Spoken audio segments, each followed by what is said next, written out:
আসসালামু আলাইকুম ওয়া রাহমাতুল্লাহ। বাংলাদেশ ভারত সীমান্তে ভয়াবহ পুশিন হচ্ছে।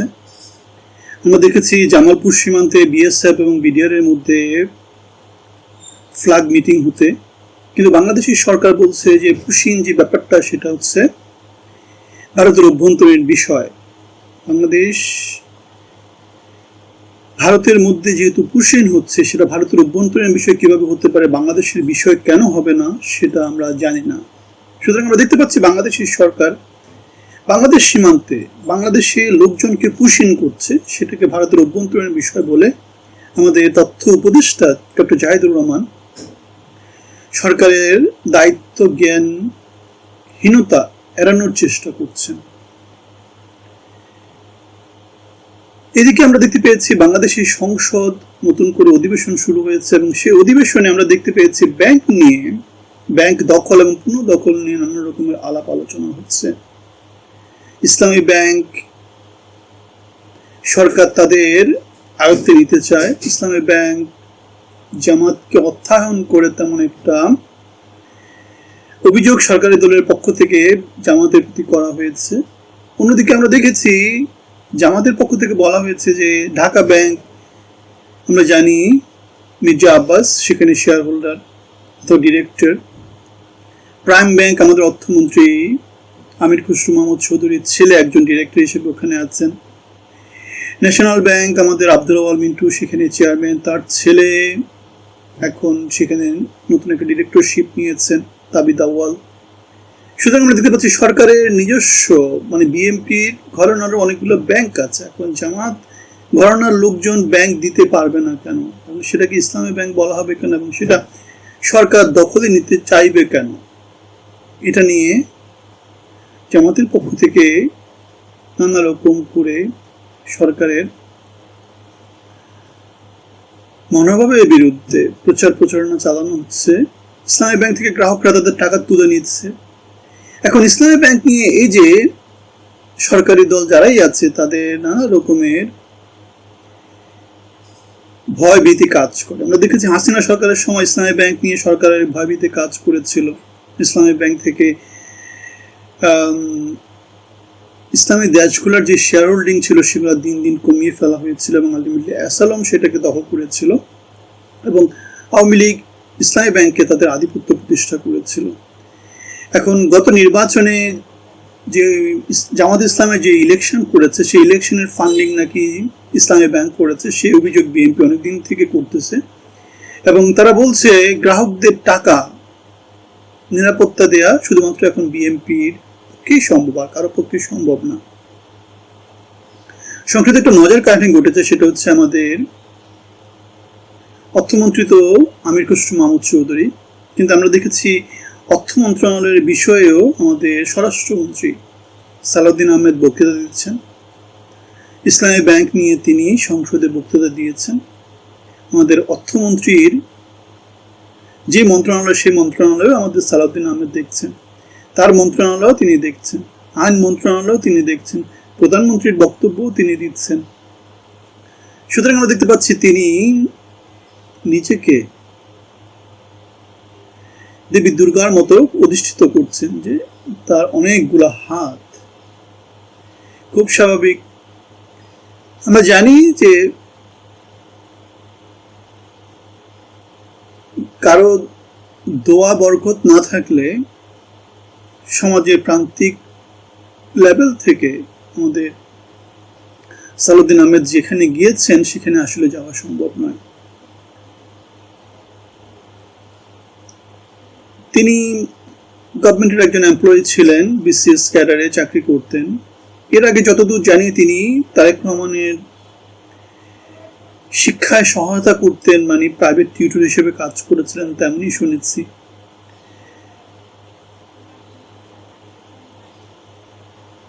এখন প্রশ্ন হচ্ছে, সালাউদ্দিন আহমেদ বাংলাদেশের এনভায়রনমেন্ট থেকে বড় হয়েছেন, প্রান্তিক জনগোষ্ঠীর লেভেল থেকে উঠে এসেছেন। এখন তিনি সমাজে যে বৈষম্য তৈরি করছেন, লোকজনের মাঝে দেশ সম্পর্কে, জুলাই সম্পর্কে অথবা জেনারেশন জেড নিয়ে গত 17-18 মাস ধরে ফরেন সার্ভিস একাডেমিতে জনগণের সাথে যেভাবে তিনি মুখে এক মনে দুই করেছেন, সেটা তাকে মনে হয় আর কি একটু বিতর্কিত করে ফেলছে। অর্থমন্ত্রীর মন্ত্রণালয়ের যে কথাটা সালাউদ্দিন আহমেদ বলেছেন, সেটা নিয়ে আমাদের অর্থমন্ত্রী আমির খসরু মাহমুদ চৌধুরী হতাশা ব্যক্ত করেছেন। তিনি বলেছেন যে আমাদের তো আর সংসদে থাকার দরকার নেই। তিনি যদি আমার অনুপস্থিতিতে যদি আমার কথা বলতেন ঠিক আছে, কিন্তু আমি উপস্থিত ছিলাম, তখনই যদি তিনি এই কথাগুলো বলেন, তাহলে তো আমাদের আর সংসদে থাকার দরকার নেই। সব তার করার কথা, সব তিনিই করেন। আমরা দেখেছি সালাউদ্দিন আহমেদের যে মন্ত্রণালয়, স্বরাষ্ট্র মন্ত্রণালয়, গত 100 দিনে 600টা খুন, সেই মন্ত্রণালয়টা সফল না ব্যর্থ সেটা জনগণ বিচার করবে। জুলাই নিয়ে তার যে অবস্থান, সেটা তাকে সফলতা দিবে নাকি ব্যর্থতা দিবে, সেটাও জনগণ বিচার করবে।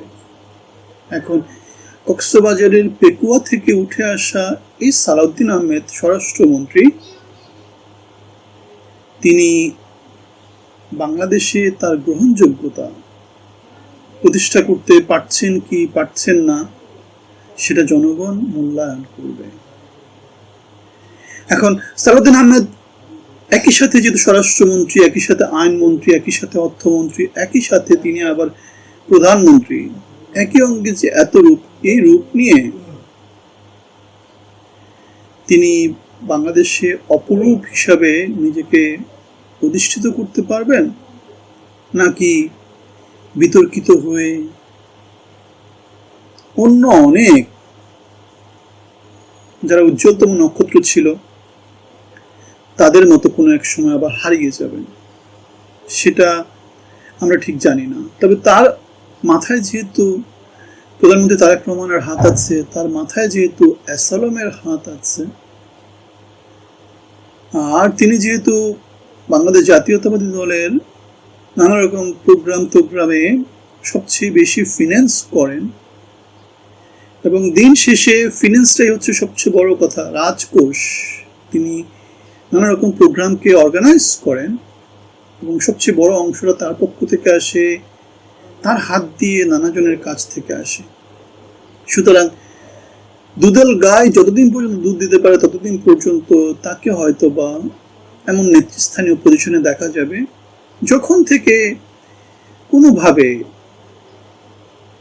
আমাদের রাজনীতির মোড় ঘুরে যাবে, জনগণের মধ্যে অসন্তোষ চূড়ান্ত রকমের আসবে, দলের মধ্যে অসন্তোষ খুব বেশি করে বেড়ে যাবে, তখন প্রথম আঘাতটাকেই পাবেন, সালাউদ্দিন আহমেদই পাবেন।